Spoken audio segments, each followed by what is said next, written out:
iyo muri iyo transit rero iyo kuva ahangaha i Betifage winjira Yeruzalemu, aho Betifage hazirikiwe abantu, aho niho dupfiriye. Twarakijijwe, twakiriye Yesu nk'umwami n'umukiza, ariko nta kintu na kimwe bitumariye. Nta kintu biradufasha ngo nibura uzabona akazi, ntabwo uri mwiza ngo abantu bazagukurikiraho ubwiza, unanirwa no gushaka Imana ngo abantu bagushakeho Imana. Haleluya. Maze gusobanukirwa ibyo bintu, ubu ngewe ndimo ndiga, ubu ngiye na kaminuza ndi hafi kuyinjiramo.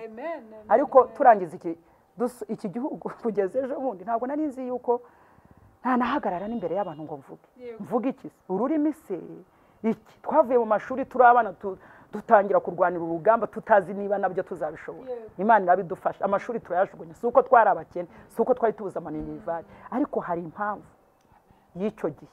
Icyo gihe kivuyeho rero abantu basubira mu mashuri bariga. Jewe ntangirana n'ubwo bupfubyi, ntangirana n'izo struggle, ibintu byo kwigana, ariko sinari nzi ko nashobora no guhagarara imbere y'abantu ngo mbe navuga ijambo ngo hagire n'umuntu nyumva. Ariko uyu munsi ndi w'agaciro, uyu munsi mfite abantu benshi banyumva. Mwebwe mujya mumubona, ariko jyewe nabonye niwe mvuga. Ndashima Imana kubw'umushumba wanjye yanyigishije kwizera.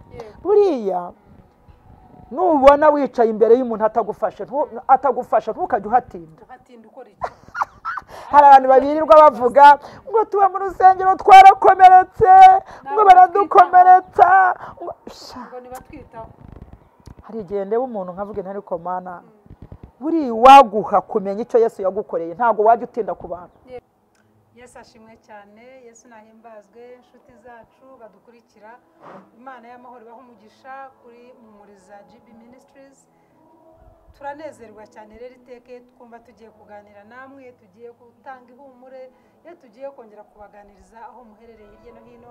Imana y'amahoro ibaha umugisha kandi bagirire neza mu byo mukora byose, uko mwiga mugasobanukirwa, mugahindukira, mbese mugasobanukirwa icyo umwami Imana adushakaho. Rero turabasuje kandi tubifuriza amahoro y'Imana aho muherereye hirya no hino. Uyu munsi rero turi kumwe n'umukozi w'Imana Jackie Ingoro. Ni umukozi w'Imana yaradukunze kubera Imana ye. Rero urumva umuntu ntiyagukunda wowe ngo umwange, si ibyo bibaho. Imana, ijambo ry'Imana tubwira ngo mukundane, nicyo sezerano, nicyo dutegekwa, nicyo dusabwa, nimukundane. Ibindi byose mwishyura imyenda yose, ariko mukundane. Rero Mumuriza abadukurikira mwese turabasuje kandi tubabwira ngo turabakunda. Rero Jackie yaradukunze, uyu munsi yongeye kwemera kugaruka muri studio zacu kugira ngo atuganirize, atange ihumure ku badukurikira. Tutarakomeza reka dushime Imana, hanyuma tumuhereze umwanya wo kugira ngo avugane natwe. Data, tuguhaye icyubahiro, turongeye turagushimiye kuri Imana yo kwiringirwa, utubera amaso ibihe byose, utubera Imana tukabibona, utubera umubyeyi tukabibona. Ishimwe n'ikuzo n'icyubahiro bibi byawe. Uyu mwanya turi imbere y'amaso yawe, umukozi wagiye gutanga ihumure, reka Mwami rigere ku bo warigeneye, bahumurizwe, bakomezwe kandi bongere kwambikwa imbaraga mu bwami bwawe. Urakoze, ugize neza, uvugane n'imitima igiye kudukurikira, kandi twese duhabwe umugisha nawe. Urakoze, ni mu izina rya Yesu ndasenze niringiye kubyumvise, amen. Jackie, umukozi w'Imana, turakwakiriye, asuhuza abadukurikiye. Yesu ashimwe cyane. Ndabanje mbasuhuze mwese abadukurikiye. Imana y'amahoro ibaha umugisha. Shalom shalom, turabakunda cyane kandi reka dushimire Sister Gogo, nubwo avuga ngo narabakunze ariko nawe aradukunda. Akunda kudutumira, aradukunda twese, yifuza ko abantu b'Imana bahumurizwa bakagira ihumure ryinshi nk'uko Kristo abidutegeka. Ukuri yabivuze neza, yavuze ngo nta wundi mwenda wose Yesu yadusigiye muretse w'urukundo. Rero abana b'Imana dukwiye kwera izo mbuto, tugakundana kugira ngo dushobore guhumuriza abantu b'Imana. Rero Imana ibaha umugisha. Ni Jackie Ingoro nk'uko babibabwiye, ndi umushumba, nkaba mfite itorero hariya hakurya Nyakariro Fire. Aho niho dukora umurimo w'Imana, kandi Imana irimo iradukoresha imirimo n'ibitangaza bikomeye cyane. amen imana igumisha cyane pastor njya nkunda yuvuga itorero muyobora ukabongeraho ngo Nyakariro fire kandi ubushize baratubwiye ngo ni Nyakariro impamvu hitwa gutyo ngo ni ahantu hera n'ubutaka bwera abantu bararya mbese hari ibiryo nta ni umusozi w'ibyo kurya rero kandi urumva ko barahagijwe mu biryo kandi bakanahazwa no mu buryo bw'umuriro w'Imana. Rero Imana ibaha umugisha musura Nyakariro fire. Nyakariro fire muze. Amen. Yesu abaha umugisha cyane mushumba kwemerera Imana mukayoborwa nayo ikabakoresha kuri uwo musozi wijuse, uwo musozi rero ukeneye no kugira ngo umenye n'iby'Imana umurizwe. Rero nk'uko dusanzwe hano kuri uyu murimo n'umurimo duhumurizaho abantu hirya no hino ho muherereye mukakira ihumure rituruka muri bene so bitewe n'aho Imana yagiye bacisha. Rero Jackie turagushimira cyane kuba wemeye kuza uyu munsi kuvugana natwe. Imana yagucishije mu bintu byinshi cyane ijya kuguhamagara, waduhayeho ubuhamya ubushize utubwira ukuntu byagenze, ariko unatubwiraho yuko wabaye imfubyi kandi ubu imfubyi ukiri muto ukeneye kuba waba uri kumwe n'ababyeyi bawe. Uyu munsi rero tuje kugira ngo uhumurize abadukurikiye, uhumurize imfubyi badukurikiye. Hari ubupfubyi mu buryo butandukanye, mu buryo bwinshi cyane. Twamenye ko hari ababa imfubyi babuze ababyeyi completely, ariko noneho tumenye ko hari n'ababa imfubyi bafite ababyeyi bari kumwe kandi bafite byose, ariko umwana akaba imfubyi. Rero turifuza ese nirihe humure wahereza aba bantu b'imfubyi buri hakabaho n'imfubyi zifite ababyeyi ariko ababyeyi batabitaho nta kintu babafasha, ihumure wabahereza? Murakoze cyane Gogo. Ntabwo byoroshye kubwira umuntu w'imfubyi ufite umubabaro ngo wamuha ihumure. Buriya ni ibintu bikomeye cyane.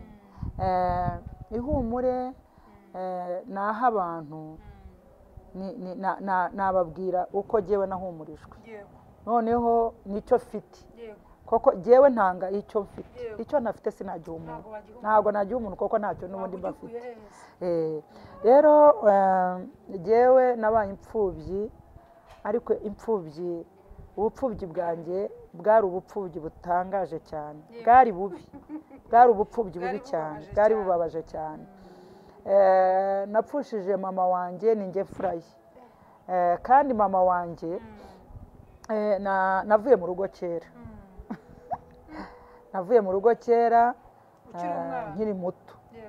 Navuye mu rugo mfite imyaka 14, ndagenda mva mu rugo ndagenda nyine dukora umurimo twari duhamagariwe wo kubohora igihugu cyacu. Noneho mvayo nkifite rwa rukundo rwa mama wanjye, kandi ari njyewe mfura ye. Aho rero igihugu kimaze gifashwe neza nyine u Rwanda turugarutsemo, hari umuririmbyi yavuze ngo Imana ngo yatwimuye mu mahanga.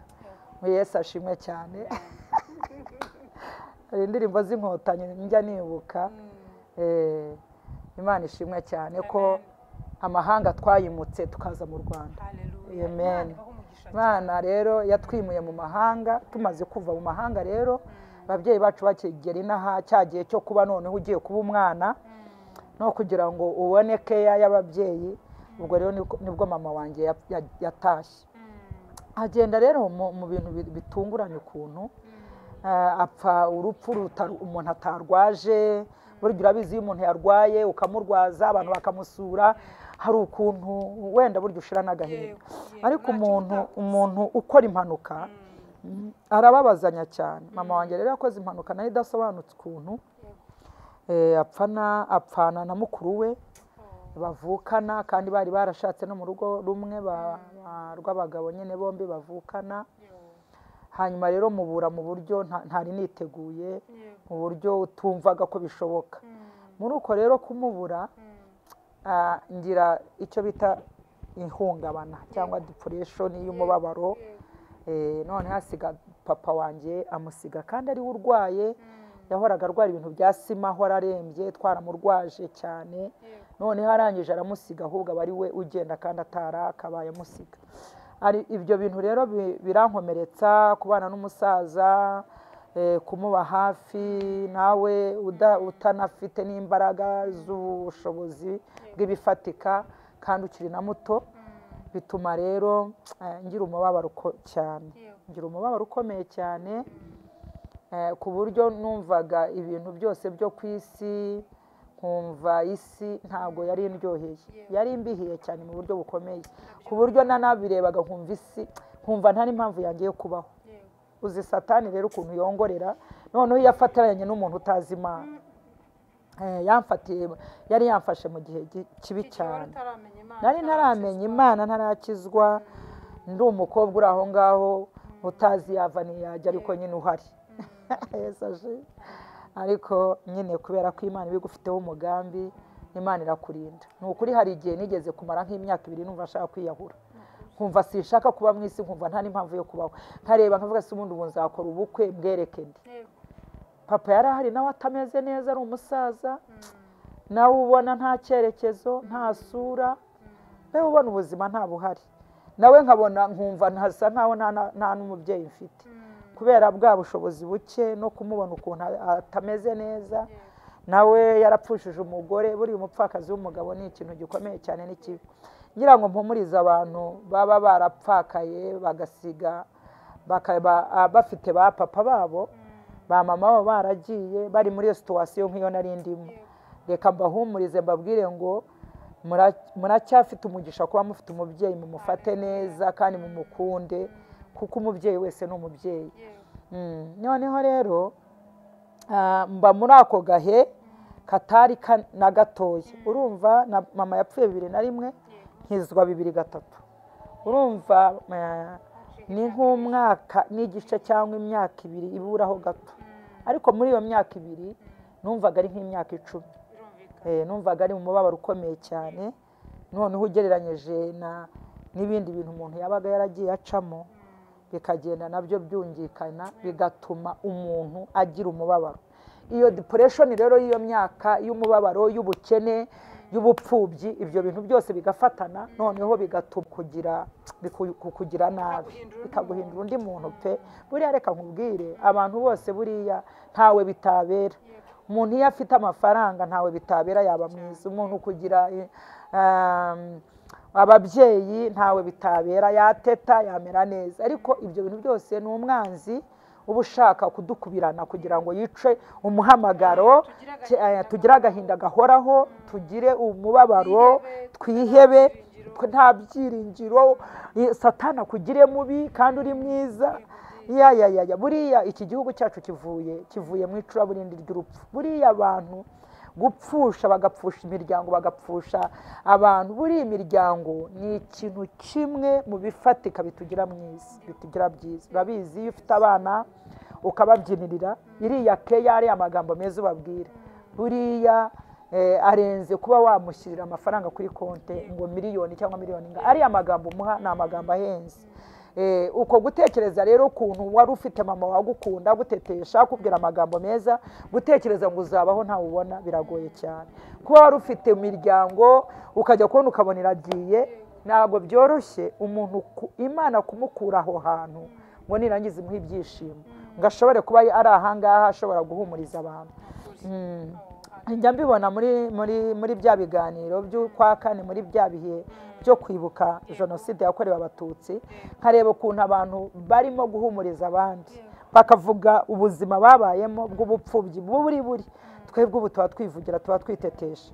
Hari abantu baciye mu bintu bikomeye gogo, iyo tuvuga ngo twarababaye cyane, yego byatubayeho kubera wenda n'imyaka cyangwa se nuko nawe wafataga umuntu, ariko bariya abantu nibo bagiye bananyomora, babona ukuntu bakubwira ati nta data nta mama, nabo tuvukana baragiye, abo kwa mama baragiye, nabo kwa papa baragiye, n'abana noneho nabyaye baragiye. Ubwo aho ngaho waza ukaringanira n'uwo muntu umubwira ngo jewe nabuze mama, kandi ufite barumuna, ufite basaza bawe, ufite n'abo mwaso wanyu, ufite n'abantu, ufite n'abandi. Rero biterwa nanone uko umuntu yakiriye igikomere cyangwa se urupfu. Jewe rero ntabwo nahise mbyakira, byarangoye cyane kwakira ko nta mama afite, ari nabyo byanatumye binkomeretsa, ariko Imana ishimwe, amen. Imana ishimwe ko tudaheranwa n'ako gahinda ako aho Satani aba ashaka kudushyira atariho Imana iba ishaka kudushyira. Buriya hari imyuka ibiri iturera itugendana kuva tuvuka kugira inda dusaza. Ni imyuka ibiri, hari umwuka w'Imana hari n'uwa Satani. Iriya myuka ibiri iyo wemereyemo umwe niwo ukudurayivinga. Yesu ashimwe cyane. Iyo uwemereye ugakomeza ukaguherana wowe ku giti cyawe, ni wowe ugomba kwiterura mu gatebo k'amakuba. Ni nawe witerura mu bibi ukishyira mu byiza. Mu gihe cyose utarisobanukirwa ngo umenye ko Imana yakuremye uri umuntu umwe. Buriya ababyeyi bacu ni inzira zo kugira ngo tubeho. Yesu ashimwe cyane. Ariko Imana ibituzi ibyo tuzakora. Rero iyo wemereye wa mwuka ugutsikamira ukakubwira ngo mama wawe ubwo apfuye nawe ibyawe birarangiye, buriya Satani naho ngaho yicira abantu kenshi. Aho hantu abantu barahaguye. Niyo mpamvu ujya kumva umukobwa ngo yabaye indaya ngo arigurisha. Biriya bintu biterwa na depression y'uburyo abona ubuzima nta buhari, noneho akabona nta handi hari ubuzima agahitamo kujya kwigurisha.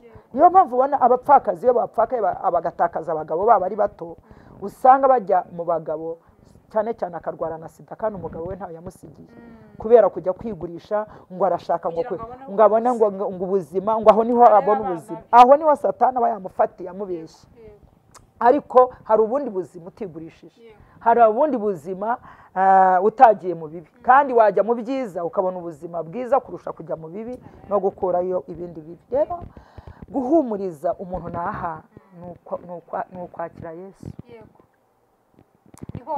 Aho honyine niho hantu ngiye kuvugaho. Nabonye kwakira Yesu nk'umwami n'umukiza ari byo byonyine bishobora kuguterura nawe ubwawe ukisobanukirwa ukigirira icyizere. Buriya Yesu yadupfiriye twese. Uyu mugabo witwa Yesu yaduhaye ikintu gikomeye, ariko abantu ntabwo barakimenya. Ndagira ngo mbabwire umugabo witwa Kristo yaduhaye ikintu cy'agaciro. Kiriya kintu umunsi uzacakira ubupfubyi, ubukene, ibyiswe ibibazo, ibyiswe agahinda, ibyiswe ngo byagenze bite, birita birangira ako kanya nko guhumbya. Gogo nabonye Yesu utari nk'uw'abandi bantu. Njya mbwira abantu nkababwira nti jyewe Yesu nabonye, sinzi niba mwebwe mujya mumubona, ariko jyewe nabonye niwe mvuga. Ndashima Imana kubw'umushumba wanjye yanyigishije kwizera. Buriya nubona wicaye imbere y'umuntu atagufasha ntukajya uhatinda. Hari abantu babirirwa bavuga ngo tuba mu rusengero twarakomeretse, ngo baradukomeretsa, ngo nibatwitaho. Hari igihe ndeba umuntu nkavuga nti ariko Mana, buri waguha kumenya icyo Yesu yagukoreye ntabwo wajya utinda ku bantu. Ntiwajya utinda ku bantu ngo baguha keya ngo bagira bati. Buriya keya ya mbere uyihabwa n'Imana, iya kabiri ni wowe uyiha. Izi ebyiri wazibuze nta mwana w'umuntu ugufiteho ububasha. Yaravuze imigani, Salomo yaravuze ngo uko utazi uko amagufwa akurira mu nda y'umugore, ngo niko utazi n'umugambi w'Imana ku muntu wayo. Haleluya. Uko utazi ukuntu umwana akurira mu nda y'umugore ukazajya ukubona ukabona ubyaye umwana ufite amagufa, afite imisatsi ntiyigeze izamuka ngo iguhagame. Iyi Mana yaduhanze ikadushyira mu nda ya ba mama tukavuka. Haleluya. Yesu ahabwe icyubahiro. Gogo ni ibintu bibiri byonyine y'umugore ntakwice ntakwishonga, imisatsi igakura ntaguhagame, ntatunguke mu kanwa, ngatunguke mu mazuru ujya kumva wumva unaniwe guhumeka, zanzara ngo wumve zirakujomba mu nda. Ariko ubwo urumva icyo kintu, urya unywa uryama ugasinzira. Iyo Mana nuyitekereza ukamenya ko ariyo iguhaye ubuzima, ukamenya ko ariyo yakuremye kandi igufiteho umugambi, ntabwo watekereza ngo umuntu arankomeretsa, ngo umuntu yamvuze nabi, ngo umuntu yandeze nabi, ngo yanyishije inzara. Muzi ko hari abantu banga abandi ngo barezwe mu mago y'abantu ngo babishe inzara. None se ko warugezemo nibura akaguha naho kuryama, utaroho afite akora iki? Uwo muntu ujya uzi ko hari abantu banga abandi ngo yanyimye ngo n'inzu yo kuryamamo ngo arankodeshereza. Umuntu atanze amafaranga aragukodeshereje, none baramukodeshereje, ariko we arimo arakomplayininga ngo kuki atanshyize iwe.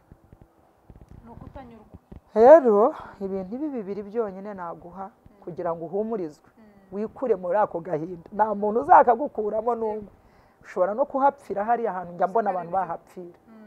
Ni ukuri utarasobanukirwa umugabo witwa Kristo, ngwino umusange. Uwo wenyine uyu niwe nabonye wankuye mu gahinda, ankura mu bukene, ankura mu bupfubyi, ankorera ibintu bikomeye. Jye naje mu nzu y'Imana ntazi yuko mu rusengero habamo ibyishimo, ntazi ko habamo umugabo, ntazi ko habamo abana, ntazi ko habamo inshuti.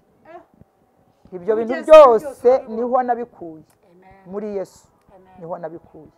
Nkura n'umugabo wamize Imana witwaga Apostle Rwanda Murana ko arahari n'ubu, itorero UCC riba hariya Kicukiro, uzaze rimwe tujye kumusura. Imana ishimwe. Maze nsanga umugabo wamize Imana twigisha kwizera.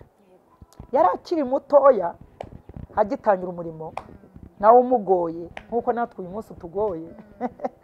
Ariko yari afite amagambo abwira umuntu n'ubuhamya.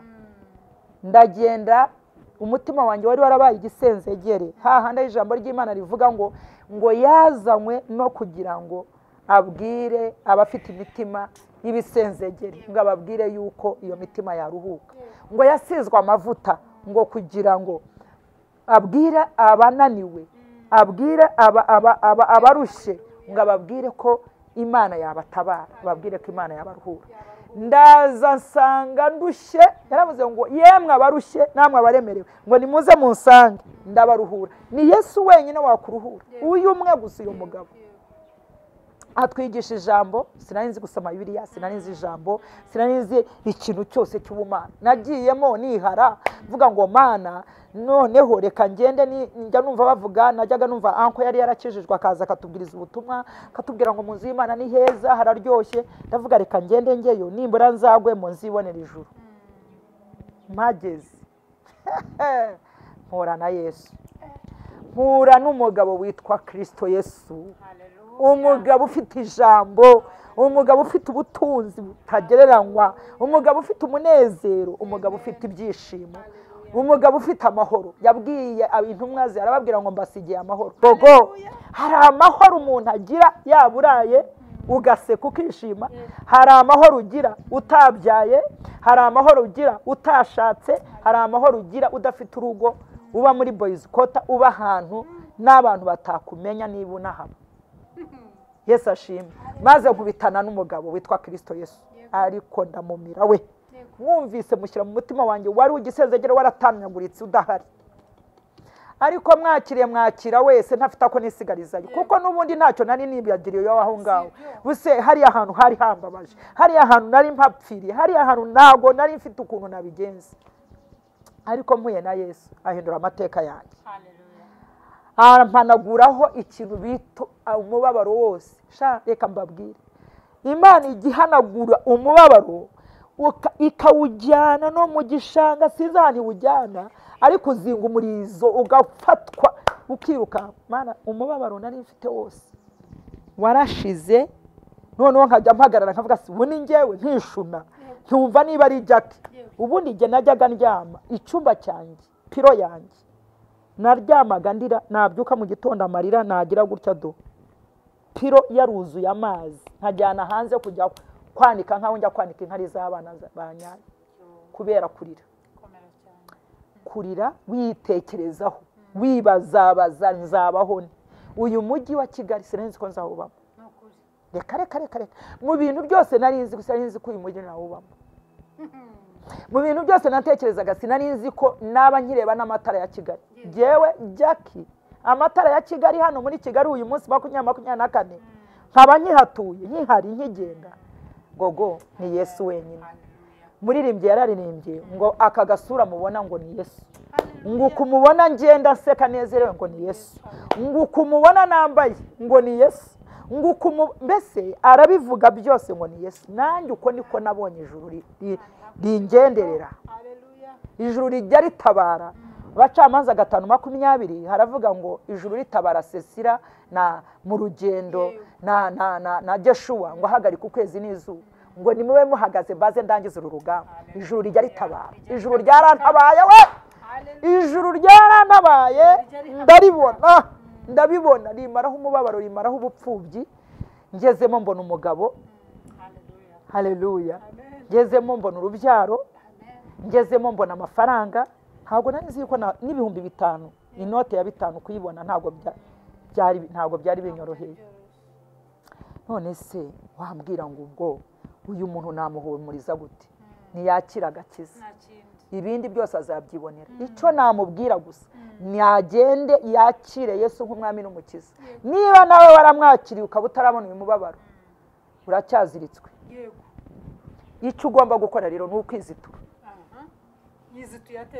kwizitura nta kundi abantu bapfiriye mu rusengero abantu rero imibabaro twakiriye agakiza yarasengewe imyuka mibi yaragiye ndetse wenda n'ayo mafaranga yarayafite ndetse wenda n'abo bana yarababyaye ndetse wenda n'ako gahinda karashize ariko buri munsi ahora afite ibimubabaza akicara ati pastor yankomerekeje ati mwene data uyamvuzeho nibyo bihora mu rusengero abantu baraziritswe bazirikiwe Yesu yavuze ku ijambo reka ndisome ndaryibutse ukuntu maze iminsi nigisha kuri iryo jambo reka wenda wa mugani wasanga ariyo mpamvu Imana yacu ni Imana ihambaye bakunda gogo dufite umugisha ukomeye cyane abantu bamenye Kristo Yesu njya mbwira abantu nkababwira nti kuba ugihagaze muri ibyo ngibyo utaramenya icyo Yesu yagukoreye ku musaraba inyabihanga ngo ugihe agaciro uracyaziritswe nsomera Matayo bice 21 21 duhere ku murango wa mbere turebe niki kintu kikubabaje uba mu rusengero niki kintu kiguteye agahinda warageze mu rusengero niki kintu kikubabaje kiziritse uri mu nzu y'Imana niki Yesu yabivuzeho haleluya Yesu ashimwe cyane Imana ishimwe 21 wahageze haravuga ngo umutwe w'amagambo aravuga ngo Yesu agiye Yerusalemu ahetswe n'indogobe ngo ageze bugufi bw'i Yerusalemu ngo bajya i Betifage ku musozi wa Yerayoni maze Yesu atuma abigishwa babiri arababwira ati mugende mu kirorero kiri imbere uwo mwanya muri bubone indogobe izirikanye n'iyayo muziziture muzinzanire ariko nihagira umuntu ubabaza ijambo mumubwire muti databuja niwe uzishaka maze muhereko maze aherako azibahe Yesu ashimwe cyane haleluya Yesu yaraje ngo igihe ataragera i Yerusalemu yari mu marembo yaho cyangwa se mu nkengero arimo ahinjira arangije ngo hari ahantu bugufi bw'i Yerusalemu hitwaga i Betifage aho hari bugufi bw'i Yerusalemu i Betifage hari hafi y'umurwa ariko ngo hari icyana cy'indogobe na nyina ngo bihazirikiwe haleluya icyana cy'indogobe mu buryo bw'umwuka koko Yesu avuga mu bintu byo mu marenga ni umuntu yapfiriye ni twebwe Yesu ashimwe i Yerusalemu mu buryo bw'umwuka ni ahantu h'ibisubizo ni umurwa wera ni ahantu ugera ukanezerwa ni ahantu wumva ntabwo tuvuga Yerusalemu ubu ngubu hariya muri Isiraheli bajya gusura naho ni heza hari amateka haduha ibyo dusoma muri Bibiliya tukajya kubireba koko Betifage hari haziritswe icyana cy'indogobe n'uyu munsi harahari ariko ngo bugufi bw'i Yerusalemu hari ahantu hitwa Betifage niho hari abakristo uyu munsi niho tuzirikiwe ahantu bugufi bw'i Yerusalemu tuzirikiwe ahantu twageze abantu benshi uyu munsi ibiziriko bituziritse nibyo mu rusengero mu kabari ntukiriyo mu kabari bavuze ngo bati jaki nigeze kunywaho intuza inzoga zitwa marura za maritini twajyaga tujya mu tubari tukazimwa intambara ikirangira twarinjoyinze cyane uyu mujyi wa Kigali udafite ishusho nziza ariko twebwe twabonaga tugeze i Yerusalemu. Amen. Turi enjoyinga, tunywa ibiyoga tutazi n'ibyo ari byo, tutaranabonaho, turanywa ibintu byinshi, ariko uyu munsi ntabwo tukibarizwayo. Yesu ashimwe cyane. Ntabwo tukibarizwa mu kabari, muri utwo tubyiniro twavuyemo, muri bya bigambo by'ibishegabo twarabiretse, ntabwo tukibayo, abariyo ntabwo bakitubona, ariko ni Yerusalemu ntabwo batuzi. Tuzirikiwe Betifage hafi ya Yerusalemu, ntituragerayo, kandi no mu byaha ntitukiriyo, turi aho ngaho hagati. Urabona mwebwe mugenda mu ndege, iyo muri transit, indege muba mutarayigeramo kandi mutari na hariya, mwavuye hahandi mwinjiriye, ariko hariya hakurya ntimurahagera, muri aho hagati. Iyo muri iyo transit rero, iyo kuva ahangaha i Betifage winjira Yerusalemu, aho Betifage hazirikiwe abantu, aho niho dupfiriye. Twarakijijwe, twakiriye Yesu nk'umwami n'umukiza, ariko nta kintu na kimwe bitumariye. Nta kintu biradufasha. Nturakizwa ngo wumve wa munezero ndimo kukubwira nabonye, nturakizwa ngo ugere ku rwego ushaka. Ibintu biranga, hari n'abakora bikanga, hari n'abakora bikananirana, hari n'abagerageza gushaka ngo mbone umugabo biranze. Hari ahantu uzirikiwe, hari ahantu abana bawe bazirikiye, warabasengeye, twarasenze, ariko hari ahantu bizikiwe. Ariko Yesu ngo ahageze arabimenya. Komera Yesu amashyi we! Yesu ashimwe cyane. Amenya ahantu tuzirikiwe, aravuga ati i Betifage hari iki, nyina n'icyana cy'indogobe biraziritse, ariko ndashaka kugira ngo mubiziture. Nimara kubizitura, nihagira ubabaza mubabwire ngo shebuja niwe ubishaka. Nshuti mukundwa, ufite shobuja aragukeneye, arashaka kukuzitura ngo uve i Betifage winjire mu murwa Yerusalemu, ugenda utangira uvuga ubutumwa bwiza. Uzi bamaze kukizitura ngo nicyo cyamuhetse, ngo noneho binjiye Yerusalemu, ngo gihetse Kristo, noneho ngo kiza mu bundi buryo. Ntabwo cyaje kiziritswe, cyaje noneho gifite cyubahiro cyinshi. Ngo noneho ngo abagore bakibonye ngo basasa imyenda hasi, ngo batangira kuririmba ngo Hoziyana. Haleluya! Aho niho abana b'Imana dukwiye kujya. Iyo twazituwe, narazituwe Jackie, narazituwe, ariko reka nkubwire gogo, nageze muri Kristo ndaziturwa we, maze umunezero urandenga, ujya wumva ukuntu mpora nseka. Buriya reka nkubwire, niba hari ikintu cyanejeje mu buzima bwanjye bwose, ni ugukorera Imana, ni ugukizwa, ni ukwakira Yesu. Namaze kwakira Yesu, igisuzuguriro cyose cyahereye mu bworo bw'ikirenge kigeza mu mutwe kimvaho. Igisuzuguriro cyose cy'abazimu n'abadayimoni, ya myuka y'ubupfubyi, ya myuka y'imibabaro, ya myuka y'ubukene, byaza karande bajya bavuga. Iyo umuntu yageze muri Yesu ukabohoka, ukamenya ko wageze ahantu hadasanzwe, ukahubaha, abantu bagera mu nzu y'Imana bakaboguma baboshywe. Abantu bakagera mu nzu y'Imana bakagumana ya magambo bahoranye yo kuvuga abandi, bokirirwa banegurana.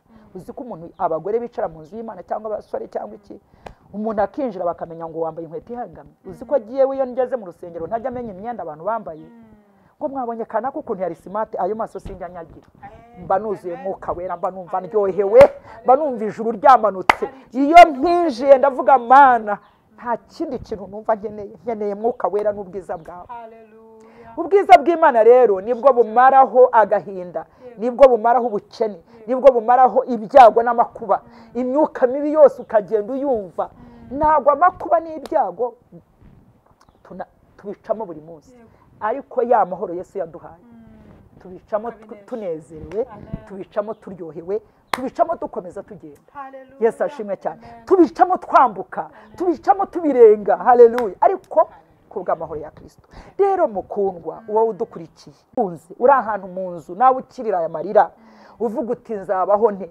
Buriya abantu kenshi ikintu kitwishe ni ugutekereza uko uzabaho. Hako gogo, ubejo hawe urahazi, ubu mu gitondo wari ubizi ko turi buze kuza guca muri izi nzira twanyuze tukagera hano amahoro. Ubu se abahaza ababyuka bagenda abagerayo ni bangahe? Twebwe ntabwo tuzi ejo hacu, ariko Yesu yavuze ijambo rimwe, yavuze ngo ntitukite ku by'ejo tuzarya, ntitukiganyire ngo ejo nzarya cyangwa nzanywa iki, nzambara iki, nzatura he, nzabahe. Sibyo? Ubu ngubu ntabwo uragera aho ushaka, ariko se hahandi wari uracyariyo? Ntabwo ukiriyo. Ayo si amashimwe akomeye. Ntabwo rero Imana iyo yatugezeho ihindura amateka yacu. Nicyo kintu ibanza gukora, ibanza kuguhindurira amateka. Yesu ndamukunda we, ariko yahinduye amateka yanjye, ayahinduye. Ariko nanjye hari ikintu njya numva nkumva impamvu yabyo, naje ndushye.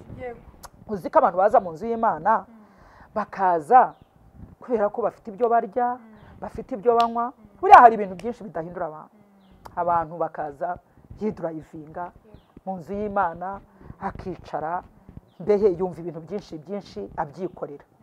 Urumva yarize, yarangije amashuri, abona akazi, arakorera umushahara we, icyo ashaka arakibona, abana be bariga neza, ibintu byose biratungana. Rero uwo muntu ntabwo wamubaza ibintu byinshi, ariko nkanjye waje ndi nyakwigendera, ndi nyakwipfira, nkaza nkarokokera mu nzu y'Imana. Uyu munsi ibyo mvuga harimo abatabyumva. None se niba naraje ntagira n'inkweto yo kwambara, kandi nari umukobwa umaze kurwanira igihugu, ariko urumva ibintu bitandukanye. Yesu ashimwe cyane. Ni gute wambwira jewe ngo wangereranya n'umuntu nk'uwo nguwo? Jewe nabonye ibintu byose mu nzu y'Imana, niho nabiboneye. Ubutunzi bw'iyi si Yesu yarabivuze, biriya bintu kubyiruka inyuma ntacyo bivuze. Gakiza k'Uwiteka Imana konyine, iyo ugafite ufite byose. Iyo wakiriye Yesu uba ubonye iby'isi byose biza byiruka. Rero mukundwa, njyewe nkuhaye icyo mfite, ni mu nzu y'Imana niho nakiriye, agahinda karashira, ku buryo niyo bavuze ibintu by'umubabaro ndagenda nkasanga umuntu nkamubwira ntihumura. Ndagusaba wizere Yesu gusa wenyine. Numara kumwizera nawe ukiyizera, ibintu bizagenda neza. Icya mbere ni ukwisobanukirwa, icya kabiri ni ugusobanukirwa waguhaye izo mbaraga, uwaguhaye ubwo butsinzi. Uwo ni Yesu wenyine. Yesu ashimwe. Nta mwana w'umuntu uwo ari we wese uzaguha ubutsinzi. Abakobwa benshi biyahura kubera ko abahungu babanza. Njyewe nabenzwe n'abahungu barenze nk'abangahe. Umuhungu akakubenga rwose, mwari muri mwendaga gukora ubukwe biri hafi aho, ukabona biranze, nawe ukayoberwa n'impamvu yabyo. Nanjye hari abo nagiye nanga, nkabona nkumva umwuka ntabwo bikunda, ariko hariya ahantu haguye abantu. Urumva akumva umuhungu yamuhaga izo keya, muri bya bihe abona yagiye, akavuga ati nta mpamvu yanjye yo kubaho. Abahungu benshi bariyahuye, abakobwa benshi bariyahuye, umugabo yapfa, umugore akumva finari isi mufingiyeho amapine, akumva ubuzima burarangiye. Umwana yapfusha se na nyina, akajya mu biyobyabwenge, ngo ubuzima burahagaze. Nshuti mukundwa, irukankire mu nzu y'Imana, irukankire mu gusoma ijambo, irukankire mu guhagarara wumva ikijwi ry'Imana rivuga kuri wowe. Yesu ashimwe. Hari umwana ujya ushimisha cyane, umudamu witwa Esiteri. Esiteri yari imfubyi ngo itagira se na nyina, kandi ngo yari n'umunyegano. Wowe wabaye impunzi, nanjye nabaye impunzi. Buriya kuba mu gihugu kitari icyawe, noneho utagira n'ababyeyi, urabyumva ibyo bintu ukuntu bikomeye. Kabiri, nta gihugu, nta babyeyi, mbese uri umuntu uri aho ngaho wo kubabarirwa. Ariko kubera Imana bari barizeye, y'iwabo bari bazi, barahagaze barasenga, Imana ihindura amateka ya Esiteri. Wa mfubyi buri yabaye umugore w'umwami wo mu gihugu kitari icyawe. Yesu ashimwe cyane. Imana itabara Esiteri kubera gusenga, ituma ubwoko bwabo bubohorwa, nawe agira umumaro. Nshuti, ubwo bupfubyi ubona yuko isi yagufungiyeho amapine, wakiriye Yesu ukisobanukirwa icyo Imana igushakaho, wahindura amateka yawe ubwite, ugahindura n'ay'umuryango wawe ndetse bikagera no ku itorero no ku gihugu. Nari ndimo mvuga byo kuziturwa. Abantu rero ntitukiri hariya, nta nubwo turi i Yerusalemu, ahubwo duheze i Betifage, niho duzirikiwe. Kugira ngo uve i Betifage rero ni ukwemera umugabo witwa Yesu akakuzitura, kandi yatanze itegeko ngo nimugende mujyeyo ngo muziture icyana cy'indogobe na nyina, ngo nimurangiza ntihagira ubabaza, ngo mubabwire ngo shebuja niwe ubakeneye. Shobuja aragukeneye ngo agukure muri ako gahinda, iyakuremye iragushaka kugira ngo igukure muri ako kababaro, muri ubwo bupfubyi, muri ubwo bupfakazi, muri ubwo bukene. Wari uzi yuko ushobora kuba ufite ababyeyi, ufite n'imiryango, ariko kubera ubukene bose nta muntu ukubona, utabona n'uwaguha. Buri Imana itagutabaye nta muntu wagutabara. Imana itaragutabara ntuzatekereze ubutabazi bwa anti wawe. Niyo mpamvu usanga abantu baranze imiryango yabo, ngo narabyaye ntiyansura, ngo nshonje, yaramaze. Si ibyo nibyo biramureba, nawe afite ibindi bimureba. Wowe ubwawe ni wowe ugomba kwishakira, ni wowe ugomba kwishakira Imana. Noneho anti wawe akazaza afite nawe icyo agushaka hari, ariko kuki ushaka yuko abantu baza kugushakaho ntacyo ufite?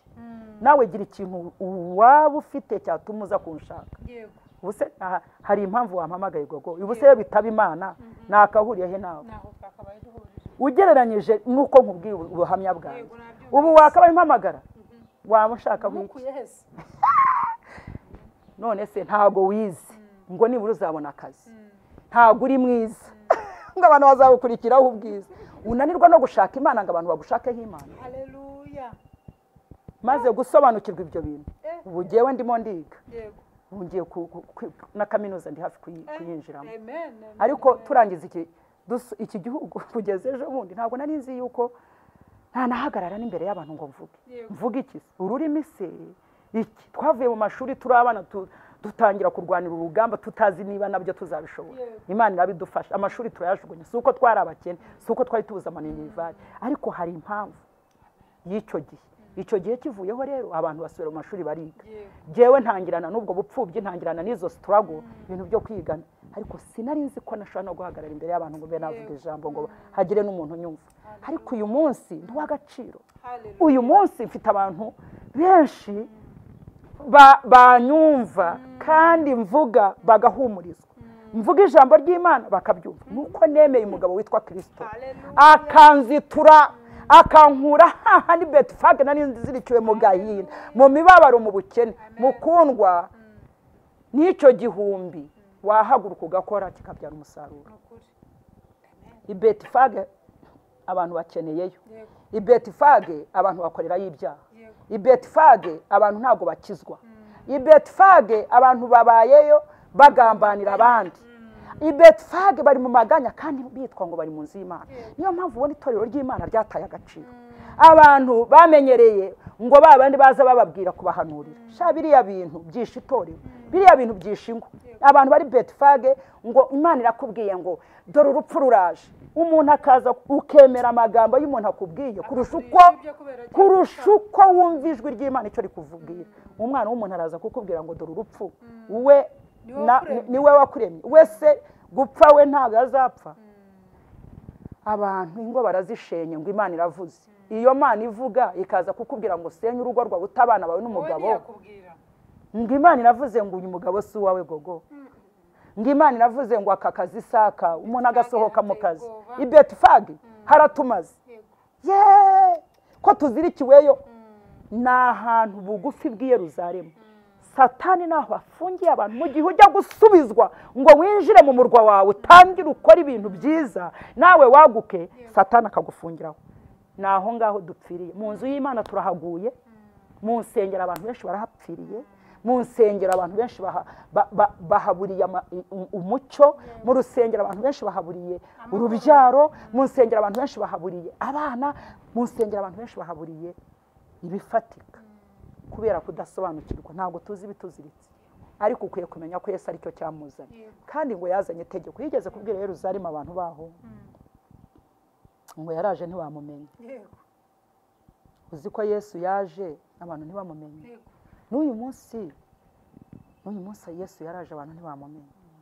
ariko uzi kutisomera ijambo ukakira agakiza ntushobore guhishurirwa ngo usome ijambo umenye icyo Yesu akuvugaho warangiza ukirirwa inyuma y'abahanuzi ingo zirashize bakagurya amafaranga abahanuzi bari hanze aha niba abandi Pawulo yavuze ngo bagenda gace umugore urugo iyo rukomeye umugore ukomeye ikizakwereka ko akomeye nuko aba afite umuhanuzi ngo mu rugo aho umuntu umusengera ngo umuhanurira abantu ubu bari muri biro ngo basize abahanuzi mu ngo zabo ngo nibo babasengera kandi ubwo yamusize mu rugo harimo n'umugabo yamaze kumuha umugabo ngo ni umuhanuzi ngo niwe umubwira Imana ngo dufite ngo ibigize hari umuntu umwe watubwiye ijambo ariko ndababara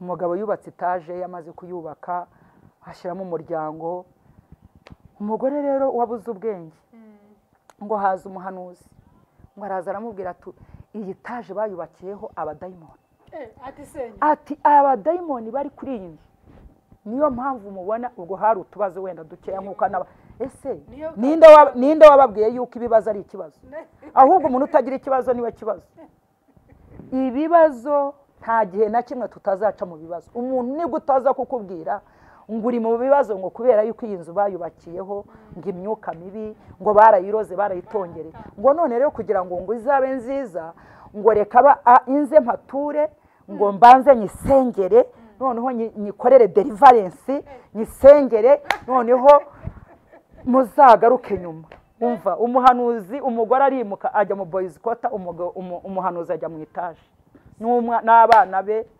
n'urubyaro rwe barimutse baraza bajya mu etaje bayibamo hanyuma rero nyiri kuyubaka umugore ajya mu boys quarter n'utwana no kujya muri toilette yo hanze abandi binjira hejuru mu etaje maze bararyama baragarama koko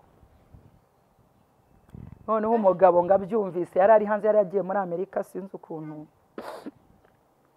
yumvishije ibyo nyibyo aravuga ati jyewe sinzagaruka nubatse etaje kugira ngo tuyibemo sinaza kuba muri boys quarter ubwo igihe uzagirira ubwenge ugasubira mu nzu yawe ubwo nanjye nzabona kuza urumva Betfage abantu ukuntu abantu bahazirikiwe iki cyana cy'indogobe na nyina bari bahamaze igihe kandi umuntu wari ibyari bihaziritse abantu bababonaga ari ibisanzwe nta muntu wari umufitiye impuhwe none se nyine bakigendera ariko icyana cy'indogobe kiraziritswe kandi ngo kizirikiwe ahantu iyo ngiyo mu gikari abantu uko bapfiriye inyuma iyo ngiyo Satani akakumvisha ibintu byinshi ukabona yuko nta buzima urugo waba ubuzeho amafaranga gato ukumva ibintu biracitse bene data reka mbabwiye nutisengera ntawe uzagusengera nutihanurira ntawe uzaguhanurira uretse kukubeshya buriya iri jambo nibwo buhanuzi butavangiye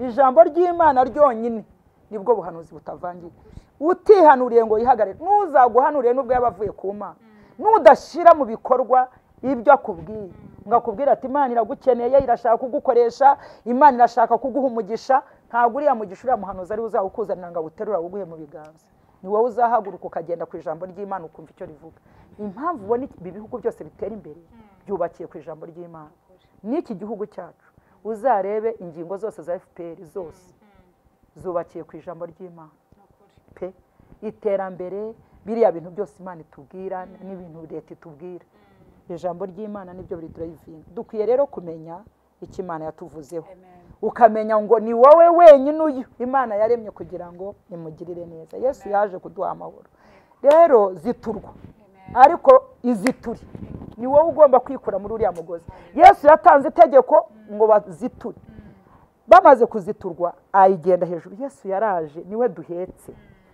uyu munsi duhetse Kristo aho tugeze hose uhetse Kristo nyawe icyubahiro urakibona utagombye kugisaba abantu benshi barashaka ibyubahiro kubera ko ntabyo bafite ariko se waba ufite icyubahiro Imana yaguhaye ubundi icyubahiro ushaka ni iki Imana ikitagwaye ni igiki rero ubupfubyi bwose agahinda n'imibabaro n'ubukene bizonza abantu bituma abantu biyahura bituma abantu bagize depression bagaturika imitwe ni ukutigirira icyizere ni ukutamenya icyo Yesu yakoze umuntu akagira amafaranga uyu munsi ejo wajya kumva ukumva ngo umuntu yaturitse umutwe kubera gutekereza imitungo no gutekereza ngo ibintu bagiye kubiteza cyamunara, ngo ibintu byagenze biti. Inshuti iyi yaguhaye biriya nubwo babiteza izaguha n'ibindi.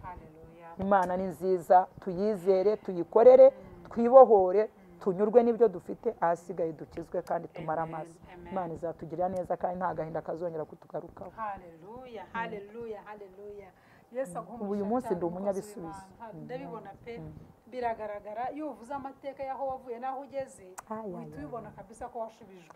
Kandi ni ukuri abadukurikiye, Imana ibaha umugisha, mwumve ko nta handi uburuhukiro wabona uretse muri Kristo. Nimuve hafi y'umurwa, mwinjire muri Kristo, hari byose. Nimuve muri ubu aho muzirikiwe, bigoshere irakizi ntabwo akiyobewe. Umva ijambo ry'Imana icyo rivuga, rigendeho, rihagurukireho. Amen. Turabashimiye cyane kudukurikira. Amen. Imana y'amahoro ibahe umugisha kandi bagirire neza. Mukomeze mudukurikire, mukomeze mubaze ibibazo, mukomeze hanyuma tubigendanemo, twubake ubwami bwa Data. Amen. Imana y'amahoro ibahe umugisha cyane. Pastor Jackie turagushimiye. Imana iguha umugisha cyane, ikomeze ukuzuze kandi ukomeze kubera na benshi umugisha nk'uko natwe tubera umugisha. Abantu bakomeze bahazwe no kumva aho Imana yagukuye, nabo bagire umwete wo kuva aho bazirikiwe binjire mu nzu y'Imana. Amen. Uwiteka aguha umugisha kandi akugirire neza. Reka ngusabe ngo sengera buno bwoko bw'Imana, buri muntu wese asobanukirwa, amenye ahantu azirikiye, hanyuma ahaguruke yinjire mu Yerusalemu. Nukuri reka twinjire mu murwa, uradutegereje kandi aho tuzirikiwe ni hafi y'ibisubizo byacu. Turi mu nzu y'Imana ariko usanga tutarimo kubona umugisha uw'Imana yaduteguriye, ugasanga niho tubabariye. Kuririra mu nzu y'Imana biragatsindwa n'Imana. Nge naririye hanze ariko ngeze mu rusengero amarira yararangiye. Rero ntabwo ukwiriye kuba waraririye hanze ngo nongera no mu rusengero ukomeze urire, kandi warabonye Imana. Ziturwa mu izina rya Yesu. Imana y'amahoro, Imana igira neza, Imana itajya yishana, Imana ifite byose, Imana ifite urukundo rwinshi. Ndagusengera wowe udukurikiye, wowe ushobora kubuca muri situwasiyo ikomeye, ushobora kubuca mu ndwara idasanzwe, ubona nta bukiriro. Turagira ngo tukubwire ngo Yesu akiza indwara, Yesu amara agahinda, Yesu akuraho ubukene. Ushobora kuba ureba inzira zarafunzwe ariko umwami w'abami akingura imiryango. Imana yadukingura imiryango tukabona Imana tutari tuzi ko bishoboka. Iyi Mana nawe ntabwo igitoranya ku butoni, iragutabaye inshuti yanjye. Humura, Yesu ari kumwe nawe. Humura, Yesu aragukunda. Humura, Yesu aje kugutabara. Yesu aje kukubwira neza. Yesu aje kuguha umugisha. Yesu nicyo cyamuzanye, ngo yazanywe no kugira ngo tugire ubugingo ngo kandi bwinshi, ntabwo ari bukeya. Yesu icyo yaje kuguha ntabwo ari ikintu gito. Rero mwakira, ukomeze umukundi, ukomeze umuvugo, ukomeze umusenga, azakunezeza. Kandi n'uyu munsi aracyabikora uko yari ari kera, n'uyu munsi ngo niko akiri. Turamubonye. Imana ya Abrahamu na Isaka na Yakobo ntabwo tukibona iyo ngiyo, ahubwo dusigaye tubona iyacu bwite. Natwe iyacu irahari, iragaragara, irafatika. Ndasenze mu izina rya Yesu ngo wowe wizeye iri jambo ukaba uryumvise, haguruka wiziture, usenge Imana, wanga icyo kiziriko kikumereye nabi, kikubabaje, gituma utagira ibyishimo by'Imana, gituma urugo rwawe rufite ibibazo, bituma utava muri ibyo bintu. Mu izina rya Yesu Kristo, amahoro ya Kristo niyo umurikiye kugira ngo agusange. Namara kukugeraho uraza kubona ibintu byose byoroshye, kandi ibintu biroroshye muri Kristo Yesu. Yaravuze ngo ntabwo yaduhaye umutwaro uremereye. Umwuka wawe wera Kristo Yesu usanga ubu bwoko bwawe ububohore, bakure mu maboko y'umwanzi, bakure mu maboko y'umugome, maze ubaziture ubinjize i Yerusalemu yabo, kugira ngo Databuja mwiza tugirirwe ubuntu nawe. Kandi nanjye mwami wanjye ndagushimiye ko adushoboje kuvuga ijambo ryawe. Nkushimiye ku bwa Sister Gogo, umuha umugisha mwami, rivuga butumwa rye uryagure kandi urikuze. Icyubahiro kibi cyawe mwami, turagushimiye, tugwaye icyubahiro. Izina ryawe rikomeze ryamamare, izina ryawe rishimwe. Aba bantu bari bazitswe bazituwe, abakobwa bagiye gushaka, abagabo bagiye gushaka, ababikeneye mwami. Ahari ubukene haje ubukire, ahari agahinda haje ibyishimo, ahari umubabaro haje umunezero. Izina ry'Uwiteka Imana rikomeze kugwira mu isi. Icyubahiro kibi cyawe mu izina rya Yesu. Amen, amen, amen. Shalom, shalom. Amen.